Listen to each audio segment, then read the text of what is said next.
आप सबों पर खुदावंद की सलामती हो। मैं खुदावंद का शुक्रगुज़ार हूँ कि मुल्क पाकिस्तान के अंदर खुदा ने एक बड़ा काम किया कि खुदा ने मुल्क पाकिस्तान के अंदर अपने सूरमा खादम पास्टर साल्क जॉन को ये बरकत दी कि वो खुदा का घर बनाएं और खुदा के कलाम की मुनादी चैनल के वसीला से दूर दूर तक खुदा के कलाम की मुनादी हो। खुदा के ज़िंदा पाक कलाम में जबकि हम इन बातों को सीखते हैं कि खुदा हमें अपने कलाम के वसीला से बरकतें और नेमतें देता है, तो मैं अपना तारुफ़ करवाना चाहूँगा। मेरा नाम बिशप नदीम भट्टी है और कॉन्फिडेशन ऑफ द बिशप की तरफ से कलाम खुदा में आज हमें मौका मिला कि कलाम की मुनादी कर सकें और खुदा के कलाम के मुताबिक देखने वालों के लिए और तमाम उन बहनों और भाइयों के लिए खुदा के कलाम की बरकत चाहें। तो आएँ खुदा के पाक कलाम में से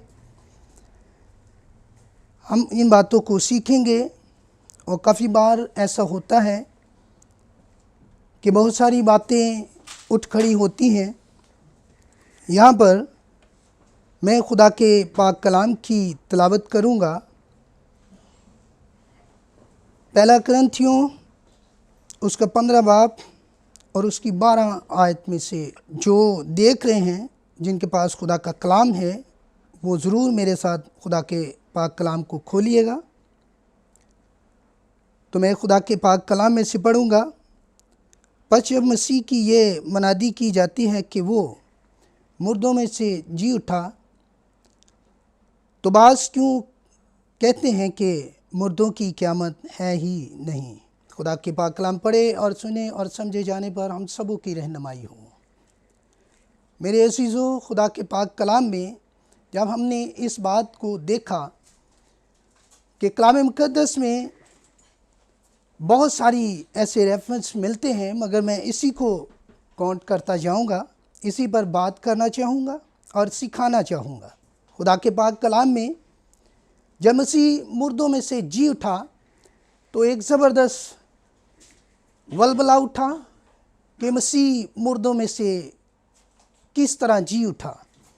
यहाँ पर सवाल बहुत सारे हैं, मगर चंद लोगों की बात करूँगा और चंद उन हुक्मरानों की जो तब देख रहे थे कि खुदा कुदरत और हशमत वाला है। उसने अपने बेटे यीशु मसीह को इसलिए ज़मीन पर भेजा कि वो तमाम उन इब्लीस के कामों पर फ़तह पाए और फ़तहयाब हो और कलाम खुदा में हमें रहनुमाई दे। और खुदा के कलाम में जिस तरह मैंने खुदा के पाक कलाम में से ये आयत को पढ़ा है कि जब मसीह की ये मनादी की जाती है कि वो मुर्दों में से जी उठा, तो बाज़ क्यों कहते हैं मुर्दों की क़यामत है ही नहीं। तो कलाम मुक़द्दस की इस आयत को हम अगर सीखें तो ये आयत हमें उन फलों के बारे में सिखाएगी जिनको हमने भी हासिल करना है। तो कलाम मुक़द्दस के अंदर हम इस बात को देखते हैं कि अगर हम मसीह के साथ और उन पाक सैक्रामेंट के साथ मिले हैं और मुत्तफ़िक हैं कि उन सैक्रामेंट को हम अपनी ज़िंदगी में रखें जो खुदा के कलाम में हमें बताए और सिखाए गए हैं। और यहाँ पर हम देखते हैं पहला कुरिन्थियों उसका 15 बाब और उसकी 20 आयत में खुदा के पाक कलाम में ये मरकूम है, लेकिन फिलफोर वाक़या मसीह मुर्दों में से जी उठा है और जो सोए हैं उनमें पहला फल हुआ। हालेलुया। जब हम इस बात को सीखते हैं कि हमने मसीह के साथ पहले फल ठहरना है और जो मर गए हैं, जो सो गए हैं, उनमें से हमने फ़तह पाकर मसीह के साथ फ़तह पानी है। मेरे अज़ीज़ों, हम अगर देखें तो कलाम मुक़द्दस में खुदा ने ये रोज़ों के अयाम हैं, खुदा के बेटे यीशु मसीह ने 40 दिन तक अगर फाका किया और रोटी ना खाई तो फिर यहाँ पर हमें कुछ सीखना पड़ेगा कि कलाम मुक़द्दस के मुताबिक कि हम देखें कि खुदा का बेटा यीशु मसीह सारी खिदमत और सारी लाइफ के अंदर बहुत सारी मेहनत और बहुत सारे जगहों पर जाकर अपने बाप की कलाम की मुनादी करता है और वो कहता है कि आसमान की बादशाही नज़दीक आ पहुंची है। तो मेरे अज़ीज़ों, मैं यहाँ पर आपकी रहनुमाई के लिए कि जैसे खुदावंद यीशु मसीह 40 दिन फाका करते हैं, तो इस फाका का एक मतलब था कि वो अबलीस की सारी कुदरत पर गालिब आए और रूहुल कुदस से मामूर हो और मेहनत करके अपने बाप को खुश करे।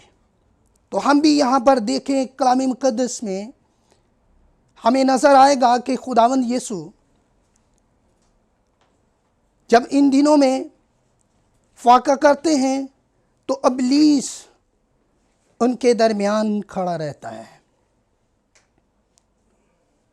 ताकि उनके मकसद और उनकी वो कुव्वत जो बाप की तरफ से उन्हें मिलती थी उसको रोके और रोके खड़ा रहे। मगर खुदा का बेटा हमारा खुदावन यीशु अल मसीह इस बात से घबराता नहीं था, बल्कि इस बात से कि मेरा बाप अब भी मुझ में होकर काम करता है और रूहुल कुदस जो हम में होकर काम करता है। आज भी हम अगर देखें तो बहुत सारी ऐसी बातें हैं और उन बातों का जिक्र करता चलूँ जो पहले मैंने आपसे बयान कर दी हैं। यहाँ पर मैंने कहा कि ऐसे हुकूमत वाले लोग जो हैरान हुए और ये वलबला उठा कि मसीह मुर्दों में से जी उठा है, वो इस बात का यकीन नहीं करते थे। वो रोमी और यहूदी थे जो इस बात का यकीन और भरोसा नहीं करते थे कि मसीह मुर्दों में से जी उठा। अब उसके शागिर्द भी यही बात सुनते कि मसीह मुर्दों में से जी उठा है, तो एक शागिर्द जिसका मैं बताना चाहूँगा, पतरस दौड़कर खुदावंद की कब्र पर जाता है और देखता है कि वहाँ पर खुदावंद की बॉडी नहीं है, बल्कि वो मुर्दों में से जी उठा है। तो हम अगर मसीह के साथ उनके कवानीन के साथ जो खुदाए कलाम में हमें सिखाए जाते हैं, हम अगर उसके साथ चलें और देखें और मुत्तफ़िक़ रहें कि हम वो मसीही बनना चाहते हैं जिस तरह हमारा खुदावंद था, तो मेरे अज़ीज़ों, आप भी मुर्दों में से पहले फल होंगे। तो हमें ज़िंदगी खुदावंद यीशु के कलाम के मुताबिक गुजारनी है और ये बातें जो बड़ी कुदरत और हशमत वाला खुदा हमारा यीशु मसीह हमें सिखाता है, और यही बातें हमने सीखनी है। बहुत सारे रेफरेंस हुए, बहुत सारी बातें हम सीखते हैं, मगर यहाँ पर हम इस बात को सीखते जाएं कि खुदा क़यामत और ज़िंदगी है, वो अव्वल और आखिर है। उसे बाप ने ये इख्तियार दिया कि वो तमाम उन कामों को जो दुनिया में अब तक नहीं हुए, वो मौसादों को जो अब तक मौजाद नहीं हुए, वो ज़हूर में आ जाए। और यीशु मसीह, जबकि ये हम दिन भी हम मनाने को हैं कि अब हम दिन मनाएंगे उनके जी उठने का, तो ये एक बड़ी सेलिब्रेट बात होगी। ये बड़ी सेलिब्रेट बात होगी कि मसीह मुर्दों में से जी उठा, हम सब मनाएंगे। मगर मेरे अज़ीज़ों, आज भी बहुत सारे ऐसे बहन और भाई हैं जो अभी तक मसीह के ताल्लुक़ से मुर्दा हैं। उन्हें ज़िंदा होने की ज़रूरत है और हम खुदाए कलाम में से ये सब कुछ सीखते हैं। कलाम हमें सिखाता है और रूह कुदस हमें बताता है। अब खुदा का बंदा पौलुस वो भी इस बातों का जिक्र करता है कि अब मसीह मुझ में है।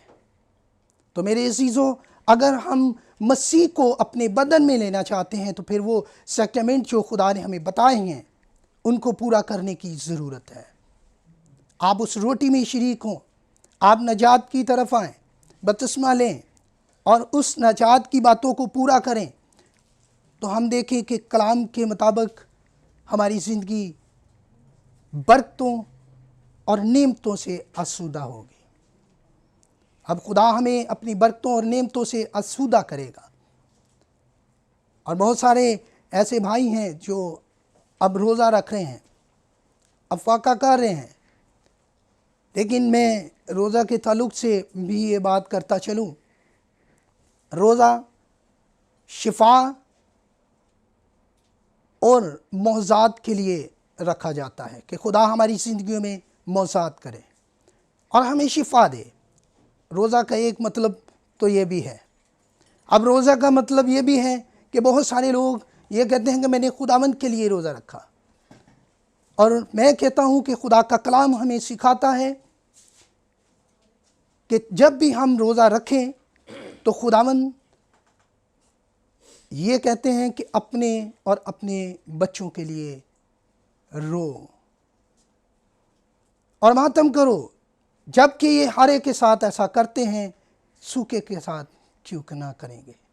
तो मेरे अज़ीज़ों, यहाँ पर अगर हर एक के साथ ऐसा हुआ तो हम पर भी वो आफतें और वो मुसीबतें टूट पड़ती हैं जब हम खुदाए कलाम के मुताबिक अपनी ज़िंदगी नहीं गुजारते। तो मेरे अज़ीज़ों, खुदा का कलाम हमें सिखाता है और बहुत जगहों पर खुदा के कलाम की मनादी की जाती है।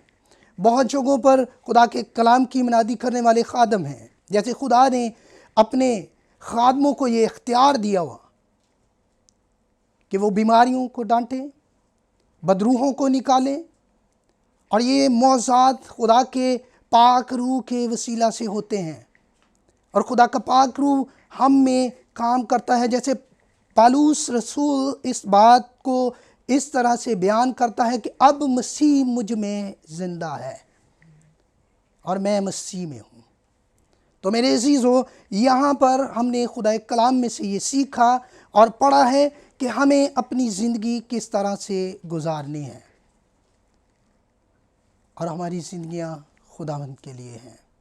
और मैं कहता हूँ कि जो खुदा के साथ जीते हैं वही कब्र पर फतह पाएंगे। वो शख्स जी उठेगा जो मसीह के साथ जीता रहा। और बहुत सारी ऐसी बातें जो मैं आपको बताता चलूँ, अगर हम मकाशवा 2 बाब के अंदर देखें तो कलाम मुक़द्दस में लिखा है, मैं इस आयत को भी पढ़ना चाहूँगा खुदा के पाक कलाम में से।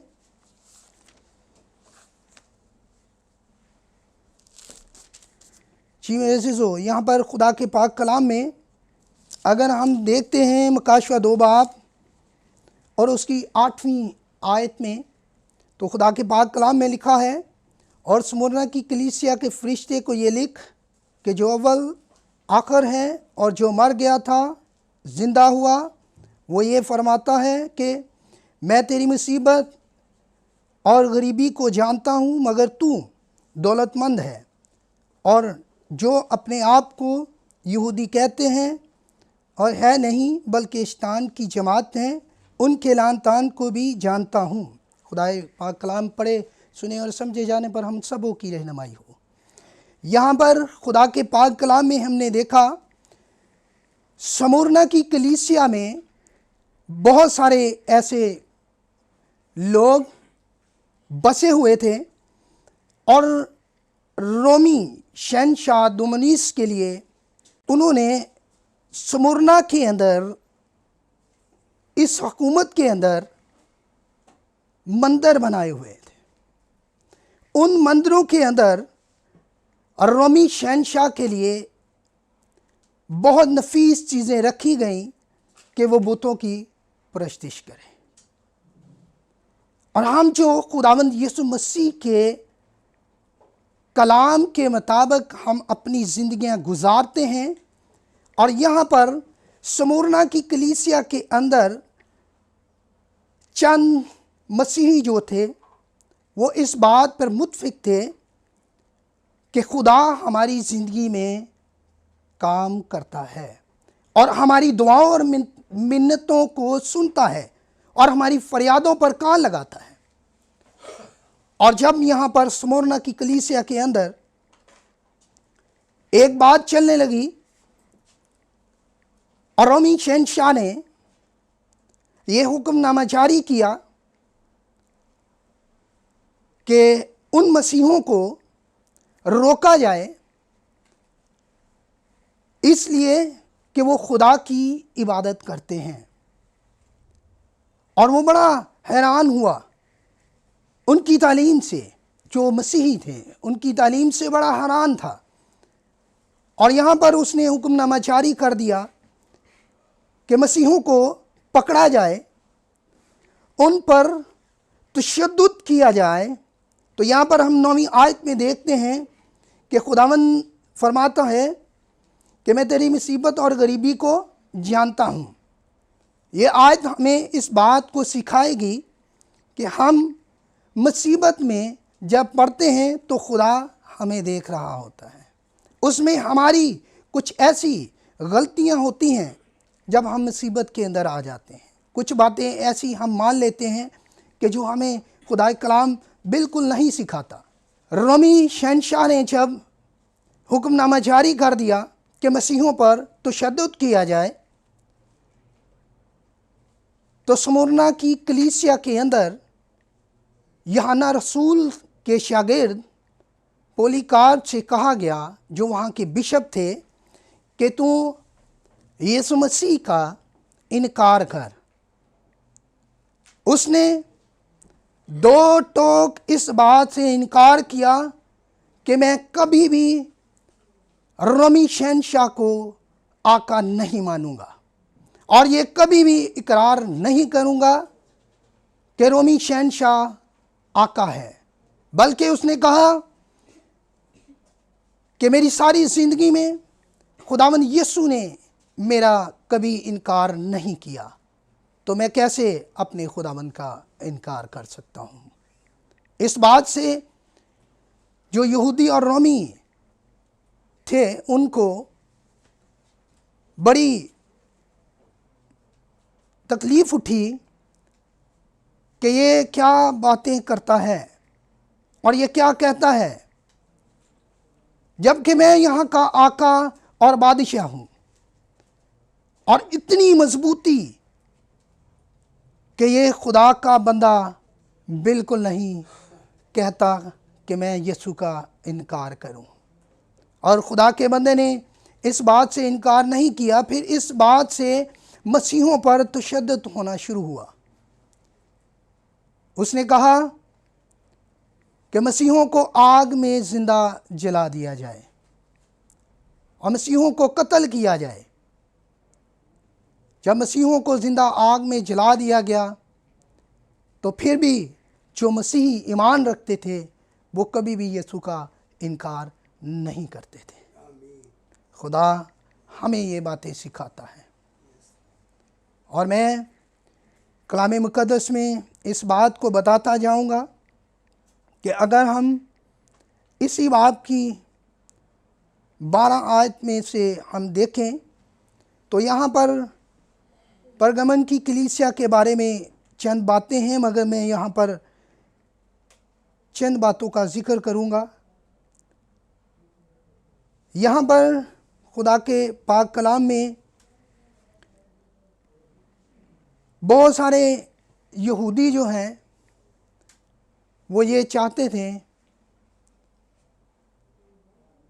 कि ये मसीही जो हैं ये इस बात का इकरार कर लें, और उन्होंने बुतों की कुर्बानियाँ करना शुरू की। जब वो बुतों की कुर्बानियाँ करते थे तो मसीही उन्हें देखते थे कि ये कैसे बुतों की कुर्बानियाँ करते हैं, और बहुत सारे मसीही जो थे वो उनको देखने में काफ़ी सारी ऐसी बातों को अपने दिल में लाते और ये कहते कि खुदा हम पर रहम करे, और खुदा हम पर रहम करता है। तो यहाँ पर जो स्मुरना की कलीसिया में हमने देखा कि बहुत सारे ऐसे मसीही जो हैं, ईमानदार हैं, वो उनको आग में जलाया गया, उनको मारा गया, तो फिर भी वो अपने ईमान से नहीं हटते और पक्के मसीही हैं, मजबूत मसीही हैं। मसीह के साथ उनका ताल्लुक़ है, मसीह के साथ उनकी रफ़ाकत है, पाक रूह के साथ उनकी रफ़ाकत है। तो ऐ मेरे अज़ीज़ों, हम भी मसीह के साथ इसी तरह अपनी रफ़ाकत को बनाएं और मुर्दों में से जी उठें। तो ये खुदा कलाम के मुताबिक जो हमने सीखा और पढ़ा है, खुदा इस कलाम के वसीला से आप सबों को बरकत दे। आए मेरे अज़ीज़ों, हम दुआ करें। खुदा अज़ीम, तू जो हशमत और जलाल वाला खुदा है, मैं जानता हूँ कि खुदावंद तूने अपने बंदा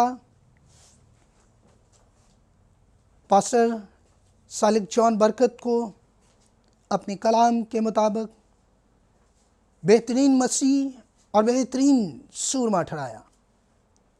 इसकी सारी टीम के लिए तुझसे शुक्र करता हूँ कि खुदावन तू इन पर अपना फजल कर, ताकि खुदावन ये तेरे कलाम की मुनादी जगह ब जगह चैनल के वसीला से करते हैं, तो इनके लिए खुदावन कसरत से बरकत को मांगता हूँ। अपनी बरकतें जारी कर, ताकि तेरा बेटा यीशु मसीह नासरी इनकी कलीसिया में, तमाम कलीसिया में बड़े और जलाल पाए।